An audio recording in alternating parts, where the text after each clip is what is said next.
Seja bem-vindo à edição das 6. Vamos então aos detalhes sobre essa decisão do Supremo Tribunal Federal, que por 8-1 manteve o ex-deputado Eduardo Cunha preso. Vou voltar então a falar com o Marcelo Cosme, que acompanhou tudo lá em Brasília. Boa tarde, Marcelo. Agora sim, vamos às explicações com toda a calma. Oi, Leilane, boa tarde. Então, 8-1. O que os ministros do Supremo Tribunal Federal entenderam primeiramente? Eles nem ficaram discutindo, o motivo de Eduardo Cunha estar na prisão ou não. Eles disseram o seguinte, a defesa de Eduardo Cunha apresentou uma reclamação, dizendo assim, olha, em maio do ano passado, o Supremo Tribunal Federal afastou Eduardo Cunha do cargo de presidente da Câmara e também de deputado, mas optou por não prendê-lo, por mais que houvesse um pedido do Procurador-Geral da República. Então, a defesa queria dizer o seguinte, como é que o juiz Sérgio Moro manda prender ele se o Supremo diz que o Supremo não determinou essa prisão? Fez uma reclamação. E o que os ministros entenderam? Não caberia essa reclamação. Não é essa forma, não é esse o instrumento que deveria chegar ao Supremo Tribunal Federal. Por quê?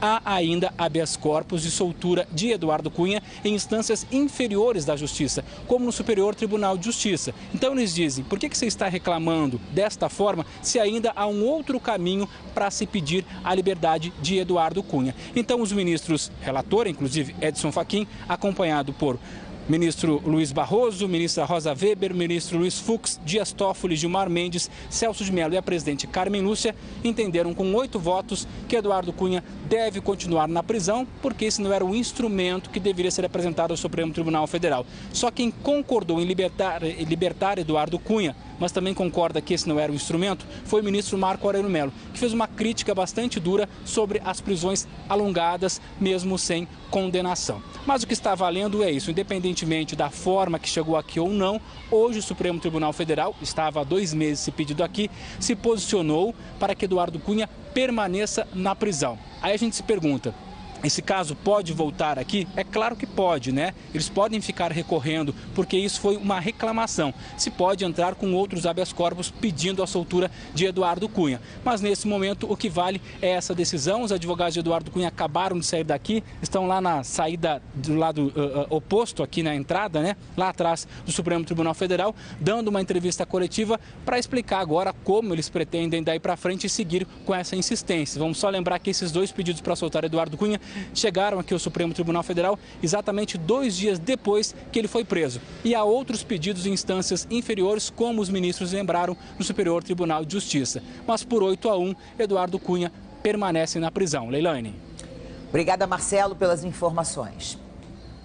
Bom, é uma decisão importante, uma decisão que acabou de sair então do STF, e eu vou falar sobre ela com a nossa comentarista de política, a Cristiana Lobo, que também acompanhou tudo lá em Brasília. Cris, boa tarde para você. Mais uma derrota aí para conta do ex-todo-poderoso Eduardo Cunha. É sim, Leilane, boa noite a todos. E essa derrota acontece nessa semana aí que antecede a semana do Carnaval, ou depois do Carnaval vai sair então a homologação, a decisão do Procurador-Geral da República de abrir processos, a pedir inquéritos, a pedir a abertura de inquéritos contra pessoas que tenham prerrogativa de foro ao Supremo Tribunal Federal, e a decisão também sobre a suspensão ou não do sigilo dessas delações premiadas da Odebrecht, essa chamada de super delação premiada, mega delação premiada, que vai conturbar ainda mais o ambiente político, mas sobretudo vai citar Eduardo Cunha, que já está citado em algumas questões. Então é uma derrota muito relevante, é uma derrota importante. Os advogados alegam que ele já está condenado por Sérgio Moro, será certamente condenado por Sérgio Moro, então ele vai emendar uma prisão na outra. Esse foi o argumento, não valeu, mas do ponto de vista da política, o que importa é que o Supremo Tribunal Federal mantenha essa decisão de prendê-lo, confirmando, portanto, a decisão do juiz Sérgio Moro, ainda que não tenham entrado na discussão apenas no instrumento usado pelos advogados para pedir a soltura dele, mas a Lava Jato continua sendo esse fantasma que aparece aqui no mundo político. e, sobretudo, para aqueles que perdem a prerrogativa de foro. Então, sem o ministro Teori Zavascki, a Lava Jato continua sendo levada adiante com aquele rigor que se imaginava antes, que se via antes e agora vai sendo confirmado.